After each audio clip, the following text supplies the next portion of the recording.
ఒక మంచి కార్యక్రమం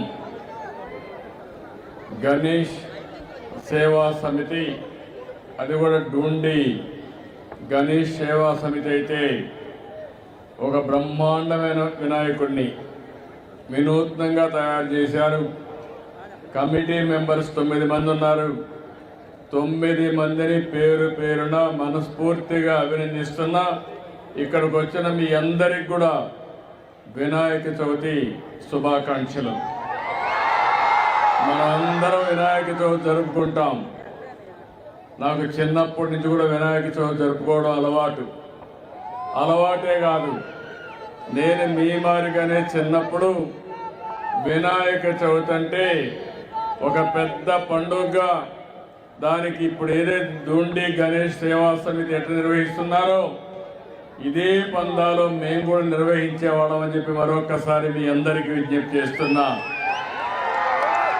ఈరోజు మనందరం కూడా సుఖ సంతోషాలతో ఆనందంగా ఉండాలంటే మనం చేసే పనికి ఎలాంటి విఘ్నాలు ఉండకూడదనుకుంటే అవన్నీ తొలగించే శక్తి ఒకే ఒక వ్యక్తికి, ఒక శక్తికి, వినాయకుడికి మాత్రమే ఉన్నాయని చెప్పి మరొకసారి మీ అందరికీ విజ్ఞప్తి చేస్తున్నా. చిన్న పిల్లలకు బాగా చదువు రావాలంటే పుస్తకాలు తీసుకెళ్ళి వినాయకుడి దగ్గర పెట్టి పూజ చేసి అక్కడి నుంచి పిల్లలు బాగా చదువుకునే పరిస్థితి వస్తుంది. ఈరోజు ఈ యొక్క వినాయకుడికి పూజ చేశాం. మనస్ఫూర్తిగా కోరుకున్నాను, భవిష్యత్తులో ఆంధ్రప్రదేశ్ రాష్ట్రానికి ఏ ఇబ్బందులన్నీ తొలగిపోయి ఎలాంటి బాధలు లేకుండా మీరందరూ కూడా సుఖ సంతోషాలతో ఉండాలని వినాయకుడిని ఏడుకున్నాను. తప్పకుండా ఆశీర్వదిస్తాడని చెప్పి నేను ఆశిస్తున్నాను. భారతదేశంలో మనందరికీ ఒక సాంప్రదాయం, ఒక్కొక్క మతానికి సంబంధించిన వాళ్ళు కొన్ని పండుగలు చేసుకుంటాం. కానీ ఈరోజు దేశం మొత్తం పెద్ద ఎత్తుతో జరుపుకునే పండుగ వినాయక పండుగ.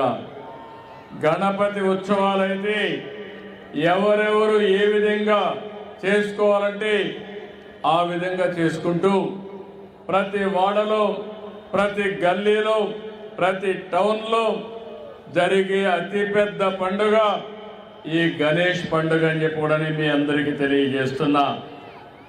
అయితే ఈ సందర్భంగా ఈరోజు మీరు ఇక్కడ చూస్తే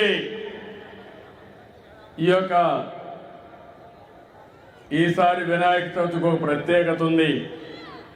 ప్రతి సంవత్సరం మీరు కానీ గణేష్ పండుగ చేసుకోవాలంటే ఒక మైక్ పెట్టుకోవాలి. మైక్ పెట్టుకోవాలంటే పర్మిషన్ కావాలి. మీరు కరెంటు తీసుకోవాలి, కరెంటు కూడా మళ్ళీ బిల్లు కట్టాలి, పర్మిషన్ తీసుకోవాలి. ఈసారి మొట్టమొదటిసారి చరిత్రలో ఎలాంటి పర్మిషన్ అవసరం లేకుండా మీరు గణేష్ ఉత్సవాలు చేసుకోవాలంటే ఇక్కడ ఏర్పాటు చేసిన దానికి అన్నిటి కూడా కరెంటు ఉచితంగా ఇచ్చామంటే అది మీ మీద ఉండే ప్రేమ. ఇంత మునుపు గణేష్ ఉత్సవాలు జరుపుకోవాలంటే అనేక విఘ్నాలు అన్ని విధాల ప్రతిఘటించి మీరు జరుపుకునే పరిస్థితి. ఈరోజు గణేష్ ఉత్సవాలు జరుపుకోవాలంటే ఎలాంటి పర్మిషన్ లేకుండా ఉచితంగా అన్ని కూడా మీకు ఇది జరిపించుకునే వేడుక అని చెప్పి మరొకసారి విజ్ఞప్తి చేస్తున్నా. దీనికి ఒక 30 కోట్లు ఖర్చు అవుతుందన్నారు. పర్వాలేదు, ఎంతైనా సరే మీ ముఖంలో ఆనందం చూడాలనే ఏకైక కోరికతో ఈ కార్యక్రమానికి శ్రీకారం చుట్టాం.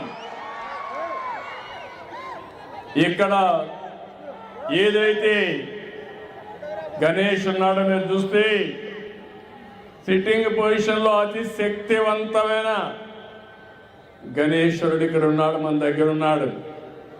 అది కూడా మీరు ఒకసారి చూస్తే మట్టితో చేశారు. అందులో కూడా ఇప్పుడు చెప్తున్నారు, నేను దీని మీద చాలా ప్రయత్నాలు చేశాను. హైదరాబాద్ నగరంలో ఒకప్పుడు మీరు చూస్తే ప్రతి ఒక్క దిక్కడ గణేష్ ఉంటాడు. ఆ ప్రొవిషన్ వస్తే కూడా చాలా ఇబ్బందులు క్రియేట్ చేసేవాళ్ళు.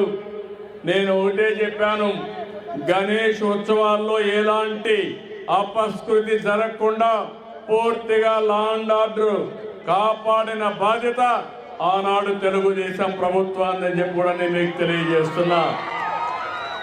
ఇక్కడికి వచ్చినప్పుడు ఇక్కడ ఆర్గనైజ్ చేసే వారందరినీ కూడా మనస్ఫూర్తిగా అభినందిస్తున్నాం.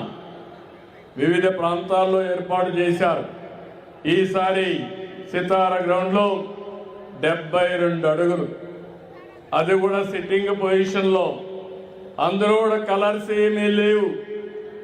ఎలాంటి అన్ని కూడా నేచురల్గా మట్టి నార ఇవే తీసుకొచ్చి బ్రహ్మాండంగా ఏర్పాటు చేసి అందులో కూడా మైక్రో ఇరిగేషన్ పెట్టి డ్రిప్ ఇరిగేషన్ పెట్టి రేపు అన్ని పూర్తయిన తర్వాత ఇక్కడే గణేష్ నిమజ్జనం కూడా ఇక్కడే చేస్తున్నారంటే ఇది ఒక ప్రత్యేకమైన ఆకర్షణ అని చెప్పి మీ అందరికీ తెలియజేస్తున్నాను. నేను ఇప్పుడే అడిగాను, ఇక్కడ మీరు తయారు చేసిన తర్వాత ఏ విధంగా చేస్తారంటే ఆ మట్టిని ఇక్కడే ప్రజలందరికీ పంచుతున్నారు. ఒక పవిత్రమైన మట్టిని మీరు తీసుకెళ్ళి మీ ఇంట్లో పూల తోటలు కానీ వ్యవసాయ పొలాల్లో కానీ భక్తి భావంతో చేసుకుంటే ఇప్పుడు వచ్చే దిగుబడి కంటే 4 రెట్లు ఎక్కువ వచ్చే అవకాశం ఉంటుంది. అది గణేశుడి యొక్క ఉపయోగం అని చెప్పి కూడా నేను మీకు తెలియజేస్తున్నా. ఇలాంటి మంచి సాంప్రదాయాలకు నాంది పలకాల్సిన అవసరం ఉంది. ఈరోజు భగవంతుడు మనకు ప్రకృతినిచ్చాడు, ఈరోజు అన్ని కూడా ఇచ్చాడు. కానీ రాను రాను కొన్ని రోజులకు మీరు చూస్తే ఎక్కడికక్కడ కలుషితమైన వాతావరణం వచ్చింది. నీరంతా కలుషితమయ్యే పరిస్థితి వచ్చింది, వాతావరణం కలుషితమైపోయే పరిస్థితికి వచ్చింది, పరిసరాలన్నీ కలుషితమైనాయి. అందుకనే ఈ మధ్య కాలంలో మీరు చూస్తే ప్రతి నెల 3వ శనివారం స్వచ్ఛ ఆంధ్రప్రదేశ్ కార్యక్రమానికి శ్రీకారం చుట్టాం. స్వచ్ఛ ఆంధ్రప్రదేశ్ ద్వారా స్వచ్ఛాంధ్ర స్వర్ణాంధ్ర ధ్యేయంగా ఈ ప్రభుత్వం పనిచేస్తున్నామని చెప్పి నేను మీకు అందరికీ విజ్ఞప్తి చేస్తున్నాను. అందులో కూడా సర్క్యులర్ ఎకానమీ తీసుకొచ్చాం. వేస్ట్ ఎనర్జీ ఏ విధంగా పోవాలి, చెత్త నుంచి సంపద ఏ విధంగా సృష్టించాలి, కలుషితమైన నీళ్లు ఏ విధంగా మనం ఎప్పటికప్పుడు సాలిడ్ వేస్ట్ కానీ లిక్విడ్ వేస్ట్ కానీ ఈ రెండు కూడా ఈ విధంగా ప్రాసెస్ చేసి వాతావరణాన్ని కాపాడుకోవాలో కాపాడుకుంటాం. అందుకే మీరందరూ చూశారు, నేనైతే నదులను కూడా మనం ఆరాధించాలి. నదులు కూడా ప్రకృతిలో భాగం. అందుకని గోదావరి పుష్కరాలు తొందరలో వస్తున్నాయి. మొన్ననే కృష్ణా పుష్కరాలు నిర్వహించుకున్నాం. నదుల్ని ఆరాధించడం మన సాంప్రదాయం. ఈ సంవత్సరం మీరు చూస్తే పోయిన సంవత్సరం చూశాను, ఈ సంవత్సరం చూశాను, వర్షాలు ఎక్కువగా పడ్డాయి. పోయిన సంవత్సరం నేను బాధపడ్డాను. ఈ రోజు అంతా తిరిగాను, ప్రొక్లైన్ పైన కూడా తిరిగి మిమ్మల్ని అందరినీ ఆదుకున్న విషయం బుడమేరు వరదని సమర్థవంతంగా ఎదుర్కొని మళ్ళీ పునరావాసం కల్పించిన పార్టీ. అలాంటి కార్యక్రమాలు కూడా చూసి మళ్ళీ శాశ్వతంగా బుడమేరు వదలకుండా చేయడం కోసం అన్ని చర్యలు తీసుకుంటున్నామని చెప్పడానికి మీ అందరికీ విజ్ఞప్తి చేస్తున్నా. ఈ సంవత్సరం అయితే ఇప్పటికే 1500 టీఎంసీ నీళ్లు గోదావరి ద్వారా సముద్రంలోకి పోయినాయి. ఇంకో పక్క కృష్ణా వరదలు కూడా ఈ సంవత్సరం మన ఫలితాంశాల్లో వర్షాలు పడి బ్రహ్మాండంగా వచ్చే పరిస్థితికి వచ్చాయి. ఇప్పటికే 500 టీఎంసీ నీళ్లు సముద్రంలోకి పోయే పరిస్థితి వచ్చింది. రాష్ట్రంలో అన్ని జలాశయాలు పూర్తిగా నీళ్లున్నాయి. ఈ రోజు మనందరం కూడా పండుగలు జరుపుకుంటున్నాం అంటే అన్నింటికంటే నాకు ఆనందం, ఈ రాష్ట్రంలో కరువు లేకుండా చేసి పండుగలు ఘనంగా జరుపుకునే విధంగా ముందుకు పోతామని ఒకసారి మీ అందరికీ విజ్ఞప్తి చేస్తున్నాం. ఈరోజు మీ ఆనందం చూస్తున్నా. ఇటీవల కాలంలో మేమైతే మీరు చూశారు, నేను ఎన్నికల ముందు ఏవైతే చెప్పానో సూపర్ 6 చెప్పా.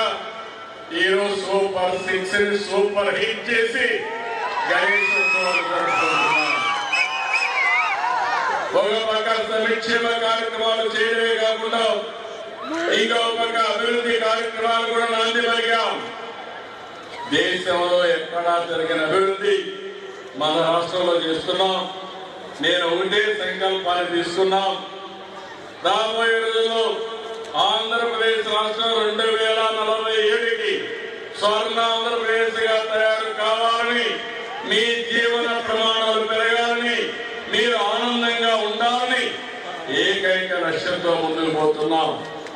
అలాంటి సందర్భంలో ప్రతి సంవత్సరం గణేష్ ఉత్సవాలు జరుపుకోవాలి, వినాయకుడిని ప్రార్థించాలి. ఎలాంటి అవరోధం లేకుండా, విఘ్నాలు లేకుండా విఘ్నేశ్వరుడు మనల్ని కాపాడాలని, మనల్ని ఆశీర్వదించాలని మరొకసారి కోరుకుంటూ ఈ కార్యక్రమానికి వచ్చిన మిమ్మల్ని అందరినీ పేరు పేరున మనస్ఫూర్తిగా అభినందిస్తూ అందరికీ ధన్యవాదాలు. జై హింద్.